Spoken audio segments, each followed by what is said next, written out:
বিগত 16 বছরে মেগা প্রকল্পগুলো যেন হয়ে উঠেছিল মেগা ডাকাতির প্রকল্প। চট্টগ্রাম বন্দর নিয়ে অনেকের মধ্যে কৌতূহল তৈরি হয়েছে। এই বন্দর বিদেশিদেরকে নাকি দিয়ে দেওয়া হচ্ছে। আমি আজ দেশবাসীর কাছে ঘোষণা করছি যে আগামী জাতীয় নির্বাচন, প্রিয় দেশবাসী, ঈদ উল ফিতরের অভিজ্ঞতাকে কাজে লাগিয়ে দীর্ঘমেয়াদে বাজারের জিনিসপত্রের দাম স্থিতিশীল রাখতে আমরা তৎপর হয়েছি। এবার কোরবানির ঈদেও কোনো জিনিসের দাম যাতে আকস্মিকভাবে বেড়ে না যায় সেদিকে আমরা সর্বোচ্চ নজর দিয়েছি। ফলে এবার আলু, পেঁয়াজ, ডিম, চিনি, শাকসবজি, তরিতরকারি ও মশলাসহ অধিকাংশ পণ্যের দাম গত বছরের তুলনায় কমেছে। আমরা সার্বিক বাজার ব্যবস্থাকে দুর্বৃত্তদের চক্র থেকে বের করে এনে বাজারে একটা প্রতিযোগিতামূলক পরিবেশ তৈরি করতে পেরেছে। জনগণকে ন্যায্য মূল্যে নিত্য প্রয়োজনীয় জিনিস পৌঁছে দিতে সরকারের সব রকমের চেষ্টা অব্যাহত আছে।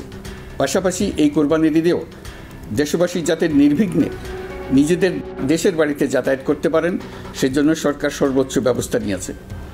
আইনশৃঙ্খলা বাহিনীর সদস্যরা মানুষের জানমালের নিরাপত্তায় সজাগ রয়েছেন।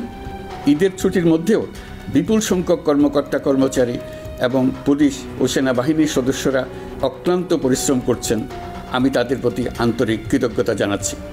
শুধু ঈদের সময় নয়, আগামী দিনে কখনোই বাস, রেল ও বিমান যাত্রায় কোনো ধরনের অনিয়ম যাতে না হয় সেজন্য সরকার একটি কেন্দ্রীয় অনলাইন টিকেটিং প্ল্যাটফর্ম করতে যাচ্ছে, যেখানে একই প্ল্যাটফর্ম থেকেই যাত্রীরা খুব সহজেই বাস, ট্রেন ও ফ্লাইটের টিকিট ক্রয় করতে পারবেন।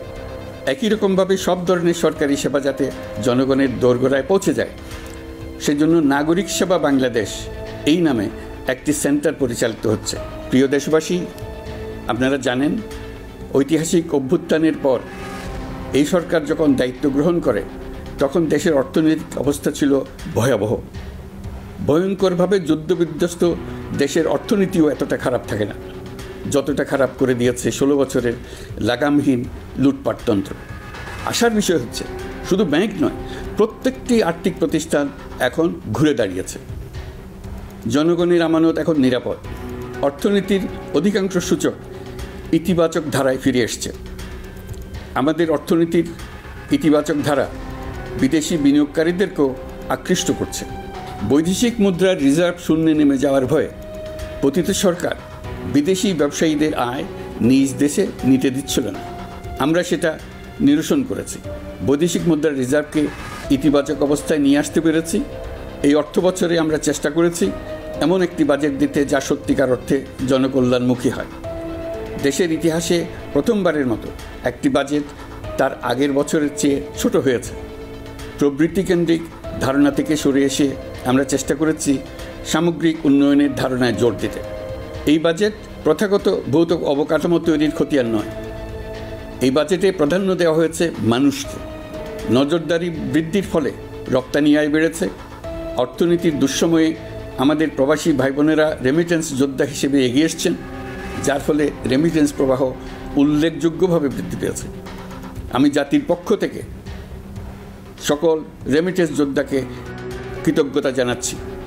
স্বৈরাচারী সরকারের পতনের পর অর্থ পাচার রোধে কঠিন পদক্ষেপ নিয়েছে অন্তর্বর্তী সরকার। এছাড়া পুরনো আমদানির দায় পরিশোধ হওয়ায় বৈদেশিক মুদ্রার রিজার্ভের উপরও চাপও কমেছে। আপনারা জানেন বিগত 16 বছরে উন্নয়নের নামে মেগা প্রকল্প নিয়ে কী পরিমাণ লুটপাট হয়েছে। মেগা প্রকল্পগুলো যেন হয়ে উঠেছিল মেগা ডাকাতির প্রকল্প। আমরা দায়িত্ব গ্রহণের পরপরই বিভিন্ন উন্নয়ন প্রকল্প পুনরায় মূল্যায়ন করে দেখেছি যে প্রায় সব প্রকল্পেই ভৌতিক ব্যয় ধরা হয়েছে। শুধুমাত্র সড়ক পরিবহন ও মহাসড়ক বিভাগ, সেতু বিভাগ, রেল মন্ত্রণালয়, বিদ্যুৎ বিভাগ, জ্বালানি ও খনিজ সম্পদ বিভাগ, এই 5টি বিভাগে ব্যয় সংকোচ করা হয়েছে 46,308 কোটি টাকা। এই টাকা দিয়ে জ্বালানি খাতে সমস্ত বকেয়া মিটিয়ে দিয়ে বকেয়ার পরিমাণ শূন্যে নামিয়ে আনা হয়েছে। বৈদেশিক ঋণ পরিশোধ করে সব ধরনের ঋণের ফাঁদ থেকে বেরিয়ে আসা আমাদের অগ্রাধিকার। দেশে বিনিয়োগ বাড়ানো ও নতুন কর্মসংস্থান তৈরিতে আমাদের গুরুত্ব দিতেই হবে। তা না হলে এদেশকে আমরা যে স্থানে নিয়ে যেতে চাই সেখানে নিয়ে যাওয়া সম্ভব হবে না। বিনিয়োগ ও কর্মসংস্থানের ব্যাপারে রাজনৈতিক দল ও জনগণ আমাদের সর্বাত্মক সমর্থন করছেন। সকলের মধ্যে ব্যাপক আগ্রহ, কৌতূহল আমাদের অনুপ্রেরণা যোগাচ্ছে। সম্প্রতি আমি চীন, কাতার, জাপান সহ কয়েকটি দেশ সফর করেছি। এসব সফরেও বিভিন্ন বৈঠকে বাংলাদেশের অর্থনৈতিক সম্ভাবনা অগ্রগতির কথা তুলে ধরেছে। দ্বিপাক্ষিক বাণিজ্য বিনিয়োগের বিষয়ে ফলপ্রসূ আলোচনা হয়েছে। আরও বেশি সংখ্যক বাংলাদেশি যাতে বিদেশে কর্মসংস্থানের সুযোগ পায় সে চেষ্টা করেছে। বাংলাদেশে কাতারি বিনিয়োগকারীদের জন্য একটি বিশেষ অর্থনৈতিক অঞ্চল গড়ে তোলার বিষয়ে আমাদের মধ্যে আলোচনা হয়েছে। বাংলাদেশের লাখো লাখো ছেলেমেয়েরা মাদ্রাসায় পড়াশোনা করে, তাদের জন্য প্রযুক্তি শিক্ষা ও বিদেশি ভাষা শিক্ষা চালু করতে আমরা কাতার চ্যারিটির সাহায্য চেয়েছি। গত মাসে আমি জাপান সফরে গিয়েছিলাম। এই সফরে জাপানের প্রধানমন্ত্রী বাংলাদেশকে বাজেট সহায়তা ও রেলপথ উন্নয়নের জন্য $1 বিলিয়ন ঋণ ঘোষণা করেছেন। দ্বিপাক্ষিক 3টি চুক্তিপত্র বিনিময় হয়েছে। এই সফরে দুই দেশের মধ্যে অর্থনৈতিক বিনিয়োগ ও অন্যান্য সহযোগিতার ক্ষেত্রে 6টি সমঝোতা স্মারক অর্থাৎ MOU স্বাক্ষর হয়েছে। বাংলাদেশের কর্মশক্তির দক্ষতা বৃদ্ধি এবং জাপানে তাদের কর্মসংস্থান সহজতর করার লক্ষ্যে জাপানের সঙ্গে আমরা 2টি সমঝোতা স্মারকে স্বাক্ষর করেছি। জাপানের শ্রমিক সংকট রয়েছে। আমরা আগামী 5 বছরে জাপানে 1 লক্ষ কর্মী পাঠানোর চুক্তি সই করেছি। এর চাইতে আরও বেশি শ্রমিক ক্রমাগতভাবে পাঠানোর আয়োজন করে এসছে। প্রিয় দেশবাসী, 1971 সালে বাংলাদেশ স্বাধীন হওয়ার পর অর্থনৈতিকভাবে আমাদের যে উন্নতির শিখরে থাকার কথা ছিল, বিশ্বের কাছে মাথা উঁচু করে দাঁড়াবার কথা ছিল, সেই উচ্চতায় আমরা পৌঁছতে পারিনি। আমরা চাই বাংলাদেশ দক্ষিণ এশিয়ার অর্থনৈতিক প্রাণকেন্দ্র হিসেবে প্রতিষ্ঠিত হোক। এই কারণে বিনিয়োগ পরিষেবার উন্নয়নের পাশাপাশি বন্দরের সক্ষমতা বাড়াতে উদ্যোগ নিয়েছি। এটা করা সম্ভব না হলে দেশের কোটি কোটি মানুষের বেকারত্ব ঘুচবে না, অর্থনৈতিক সংকট রয়েই যাবে। চট্টগ্রাম বন্দর নিয়ে অনেকের মধ্যে কৌতূহল তৈরি হয়েছে। মাঝে মাঝে এমন কথাও শুনেছি যে এই বন্দর বিদেশিদেরকে নাকি দিয়ে দেওয়া হচ্ছে। আমি আগেও জানিয়েছি, চট্টগ্রাম বন্দর হলো বাংলাদেশের অর্থনীতির হৃৎপিণ্ড। বর্তমানে এই হৃৎপিণ্ড অতি দুর্বল। এখন যে অবস্থায় আছে সেই অবস্থায় তাকে রেখে দিলে আমাদের অর্থনীতিকে সামনে এগিয়ে নিয়ে যাওয়া সম্ভব হবে না। এই হৃৎপিণ্ডকে বড় করতে হবে, মজবুত করতে হবে, সুঠাম করতে হবে। তা করতে হলে বহু উদ্যোগ গ্রহণ করতে হবে, অভিজ্ঞদের সাহায্য লাগবে। আমরা যাদের সঙ্গে যোগাযোগ করেছি তারা বন্দর ব্যবস্থাপনায় বিশ্বের সেরা, সবচেয়ে অভিজ্ঞ। তারা ইউরোপ, কানাডা, অস্ট্রেলিয়া, চীন, দক্ষিণ কোরিয়া, ভারত, পাকিস্তান, তুরস্ক, মধ্যপ্রাচ্য ও আফ্রিকা সহ বিশ্বজুড়ে বন্দর পরিচালনা করে। তাদের কাজ বন্দর ব্যবস্থাপনা। আমাদের লক্ষ্য হলো বন্দর ব্যবস্থাপনার কাজ যত তাড়াতাড়ি সম্ভব তাদের কাছ থেকে শিখে নাও। আমি গ্যারান্টি দিয়ে বলতে পারি, যদি 31 সালের মধ্যে আমরা বন্দরের কাজ শিখে ফেলি, এর পরবর্তী 5 বছরে অর্থাৎ 36 সালের মধ্যে পৃথিবীর যত দেশে যত বন্দর এই কোম্পানিগুলো চালায় তাদের বহু বন্দর এই বাংলাদেশিরাই পরিচালনা করবে। আপনারা যে বন্দরেই পা দেবেন দেখবেন সেখানে বাংলাদেশিরা আছে। বহু লোকের কর্মসংস্থান হবে, বহু লোকের উপরে ওঠার সুযোগ হবে। তাদের নিজেদের প্রয়োজনেই তারা আমাদের চাকরি দেবে। আগে যে কোনো জাহাজে চড়লে দেখতাম জাহাজের নাবিক চট্টগ্রামে কিংবা সিলেটের। বন্দরের কাজ একবার শিখে নিতে পারলে ভবিষ্যতে আমরা যে বন্দরে যাব না কেন দেখব সেখানে চট্টগ্রাম, নোয়াখালী, সিলেট আর বরিশালের লোক, বাংলাদেশের লোক। আমাদের বন্দর যদি আধুনিক হয় তা শুধু বাংলাদেশের অর্থনীতিতেই ভূমিকা রাখবে না, বরং আমরা নেপাল, ভুটান সহ পার্শ্ববর্তী সকল দেশের অর্থনীতিতে ইতিবাচক ভূমিকা রাখতে সক্ষম হব। এই বন্দরই হবে অঞ্চলের অর্থনীতির সমৃদ্ধির চাবিকাঠি। কুমিরা থেকে টেকনাফ পর্যন্ত নানা বন্দরের কর্মচাঞ্চল্যে সমগ্র উপকূল অঞ্চল দক্ষিণ এশিয়ার একটি গুরুত্বপূর্ণ অর্থনৈতিক প্রাণকেন্দ্র হিসেবে প্রতিষ্ঠিত হবে। এই পুরো অঞ্চলে অনেকগুলো শিল্পাঞ্চল গড়ে উঠবে শুধু সমুদ্রের সান্নিধ্য এবং তার ব্যবহারের দক্ষতার কারণে। আমি দেশবাসীর প্রতি আহ্বান জানাই, আপনারা নিজেদেরকে ভিত্তিহীন বিরোধিতা এবং অপপ্রচারের শিকার হতে দেবেন না। অন্তর্বর্তীকালীন সরকারের বন্দর ব্যবস্থাপনার উদ্যোগে আপনাদের দৃঢ় সমর্থন অব্যাহত রাখুন। যারা বিরোধিতা করছে তাদের প্রতিহত করুন। আপনারা জানেন আমাদের দেশে এখন 12 লক্ষ রোহিঙ্গা বসবাস করছে। প্রায় 1 লাখ রোহিঙ্গা এসছে 2023 সাল থেকে 2024 সালের সেপ্টেম্বর সময়কালে, যখন রাখাইন রাজ্যে ব্যাপক যুদ্ধাবস্থা বিরাজ করছিল। সেখানে চলমান সংঘাত ও মানবিক পরিস্থিতির কারণে এখনও অনেকে আসতে চেষ্টা করছেন। রোহিঙ্গাদের বাংলাদেশে আসা বন্ধ করতে এবং যারা ইতিমধ্যে বাংলাদেশে অবস্থান করছেন তাদের প্রত্যাবাসনের জন্য আমরা উদ্যোগ নিয়েছি। আমরা যখন দায়িত্ব গ্রহণ করেছিলাম তখন রোহিঙ্গা ইস্যুটিকে প্রায় মৃত অবস্থায় পেয়েছিলাম। আন্তর্জাতিক এজেন্ডা থেকে ইস্যুটি ঝরে পড়েছিল। সেই অবস্থা থেকে আমরা ইস্যুটিকে বিশ্ববাসীর দৃষ্টির সম্মুখভাবে নিয়ে আসতে পেরেছি। আমি গত বছর সেপ্টেম্বর মাসে জাতিসংঘ সাধারণ পরিষদে রোহিঙ্গা বিষয়ক একটি আন্তর্জাতিক সম্মেলন অনুষ্ঠানের আহ্বান জানিয়েছিলাম। আপনারা জেনে খুশি হবেন, জাতিসংঘের সকল সদস্য রাষ্ট্র এই বিষয়ে একমত হয়েছে এবং তারা একটি উচ্চ পর্যায়ের আন্তর্জাতিক সম্মেলন আয়োজনের সিদ্ধান্ত নিয়েছে। এই বছর সেপ্টেম্বর মাসে যুক্তরাষ্ট্রের নিউ ইয়র্কে এই সম্মেলনটি অনুষ্ঠিত হবে। একই সাথে রোহিঙ্গাদের প্রত্যাবাসনের জন্য আমরা আন্তর্জাতিক জনমত গঠন করতে পেরেছি। গত মার্চ মাসে বাংলাদেশ সফরে এসে জাতিসংঘের মহাসচিব অ্যান্টোনিও গুতেরেস পরিষ্কারভাবে ঘোষণা করেছেন যে মিয়ানমারের প্রত্যাবাসনই রোহিঙ্গা সমস্যার একমাত্র সমাধান। প্রত্যাবাসনের বিষয়ে আরেকটি বড় অগ্রগতি হচ্ছে মিয়ানমার সরকার কর্তৃক প্রত্যাবাসনযোগ্য রোহিঙ্গাদের সর্বপ্রথম তালিকা ঘোষণা।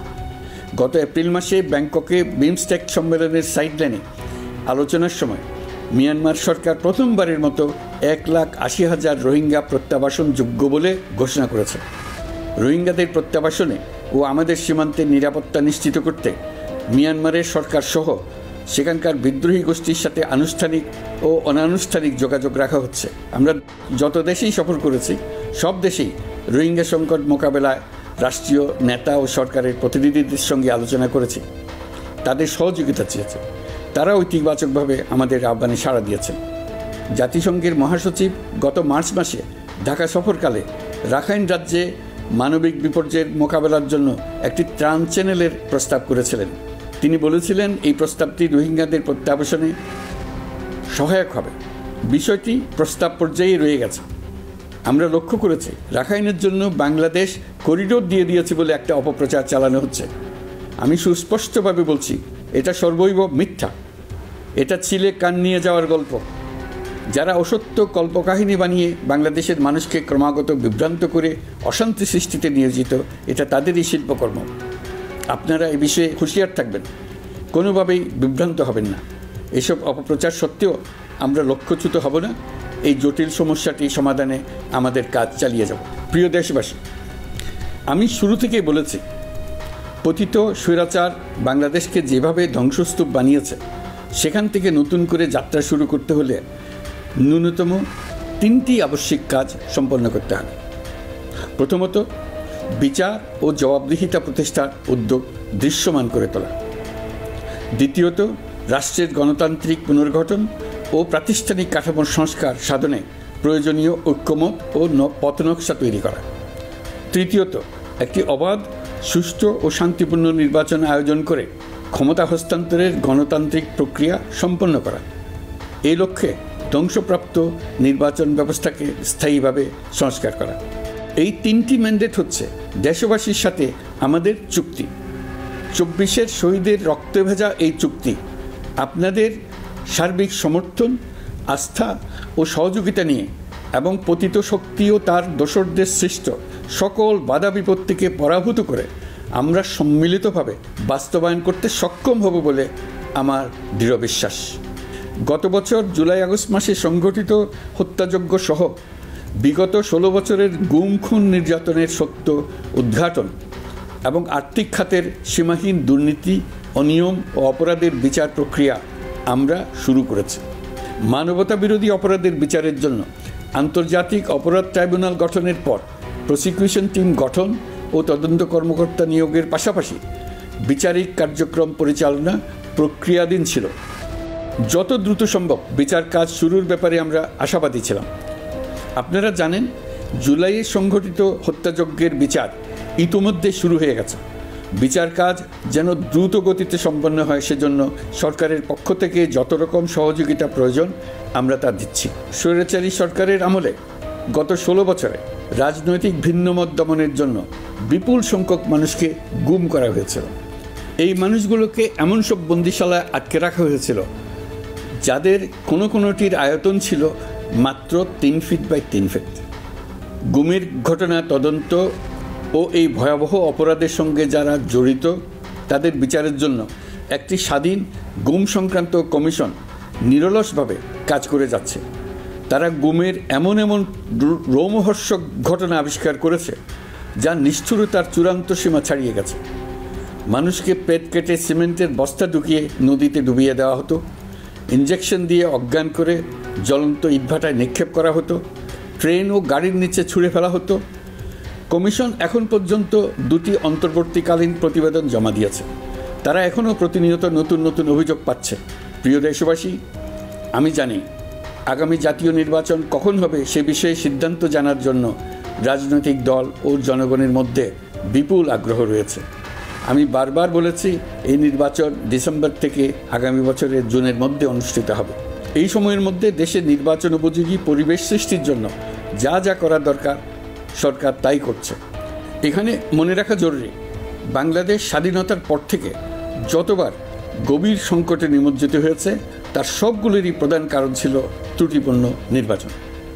ত্রুটিপূর্ণ নির্বাচন প্রক্রিয়ায় বারবার ক্ষমতা কক্ষিগত করার মধ্য দিয়ে একটি রাজনৈতিক দল বর্বর ফ্যাসিস্টে পরিণত হয়েছিল। এই ধরনের নির্বাচন যারা আয়োজন করে তারা জাতির কাছে অপরাধী হিসেবে চিহ্নিত হয়ে যায়। এমন নির্বাচনের মধ্য দিয়ে যে দল ক্ষমতায় আসে তারাও জনগণের কাছে ঘৃণিত হয়ে থাকে। এই সরকারের একটি বড় দায়িত্ব হলো একটি পরিচ্ছন্ন, উৎসবমুখর, শান্তিপূর্ণ, বিপুলভাবে অংশগ্রহণের পরিবেশে একটি নির্বাচন অনুষ্ঠান করা, এমন একটি নির্বাচন আয়োজন করা যাতে করে দেশ ভবিষ্যতে নতুন সংকটে না পড়ে। এই জন্য সবচেয়ে বেশি গুরুত্বপূর্ণ হলো প্রাতিষ্ঠানিক সংস্কার। যেই প্রতিষ্ঠানগুলো নির্বাচনের সঙ্গে সরাসরি জড়িত সেগুলোতে যদি সুশাসন নিশ্চিত করা না যায় তাহলে ছাত্র জনতার সকল আত্মত্যাগ বিফলে যাবে। সংস্কার, বিচার, নির্বাচন এই 3টি ম্যান্ডেটের ভিত্তিতে আমরা দায়িত্ব গ্রহণ করেছিলাম। সেই বিবেচনায় আগামী রোজার ঈদের মধ্যে সংস্কার ও বিচারের বিষয়ে আমরা একটি গ্রহণযোগ্য জায়গায় পৌঁছতে পারব বলে বিশ্বাস করি। বিশেষ করে মানবতা বিরোধী অপরাধের বিচার, যা কিনা জুলাই গণ অভ্যুত্থানের শহীদদের প্রতি আমাদের সম্মিলিত দায়, সেই বিষয়ে আমরা দৃশ্যমান অগ্রগতি দেখতে পারব। এতে আমাদের উপর আপনাদের অর্পিত ম্যান্ডেট ন্যূনতম হলেও বাস্তবায়ন করে যেতে পারব। সেই বিবেচনায় ও ইতিহাসের সবচেয়ে অবাধ, সুষ্ঠু, প্রতিদ্বন্দ্বিতামূলক ও গ্রহণযোগ্য নির্বাচন আয়োজনের জন্য সকল পক্ষের সঙ্গে আমরা আলোচনা করেছি। পাশাপাশি বিচার, সংস্কার ও নির্বাচন সংক্রান্ত চলমান সংস্কার কার্যক্রম পর্যালোচনা করে আমি আজ দেশবাসীর কাছে ঘোষণা করছি যে আগামী জাতীয় নির্বাচন 2026 সালের এপ্রিলের প্রথমার্ধের যে কোনো একটি দিনে অনুষ্ঠিত হবে। এই ঘোষণার ভিত্তিতে নির্বাচন কমিশন উপযুক্ত সময়ে আপনাদের কাছে নির্বাচনের বিস্তারিত রোডম্যাপ প্রদান করবে। আমরা এমন নির্বাচন চাই যা দেখে অভ্যুত্থানের শহীদদের আত্মা তৃপ্তি পাবে, তাদের আত্মা শান্তি পাবে। আমরা চাই আগামী নির্বাচনে সবচেয়ে বেশি ভোটার, সবচেয়ে বেশি প্রার্থী ও দল অংশ নেক। এটা সবচেয়ে অবাধ, সুষ্ঠু ও নিরপেক্ষ নির্বাচন হিসেবে জাতির কাছে স্মরণীয় হয়ে থাকুক। 1.5 যুগ পরে দেশে সত্যিকারের একটি জনপ্রতিনিধিত্বশীল সংসদ গঠিত হবে। বিপুল তরুণ গোষ্ঠী এবার জীবনে প্রথম ভোট দেওয়ার সুযোগ পাবে। এসব লক্ষ্যে প্রয়োজনীয় সকল পদক্ষেপ নেওয়ার জন্য আমরা জাতির কাছে অঙ্গীকারবদ্ধ। আমি দেশবাসীর প্রতি আহ্বান জানাই, আপনারা সকল রাজনৈতিক দল এবং আপনাদের এলাকার প্রার্থীদের কাছ থেকে সুনির্দিষ্ট অঙ্গীকার আদায় করে নেবেন যেন আগামী সংসদের প্রথম অধিবেশনেই যেসব সংস্কারের প্রশ্নে ঐকমত্য অর্জিত হয়েছে তা কোনো প্রকার কাটাছেঁড়া ছাড়াই যেন তারা অনুমোদন করেন। আপনারা ওয়াদা আদায় করে নেবেন যে তারা বাংলাদেশের স্বাধীনতা, সার্বভৌমত্ব, আঞ্চলিক অখণ্ডতা এবং জাতীয় মর্যাদার প্রশ্নে কখনো কোনো প্রকার আপোষ করবেন না এবং দেশের বাইরের কোনো শক্তির কাছে দেশের স্বার্থ বিকিয়ে দেবেন না। আপনারা তাদের কাছে সুনির্দিষ্ট প্রতিশ্রুতি আদায় করে নেবেন এই মর্মে যে তারা কখনোই কোনো অবস্থাতেই আপনাদের গণতান্ত্রিক অধিকার ও মানবিক মর্যাদার ক্ষুণ্ণ করবেন না।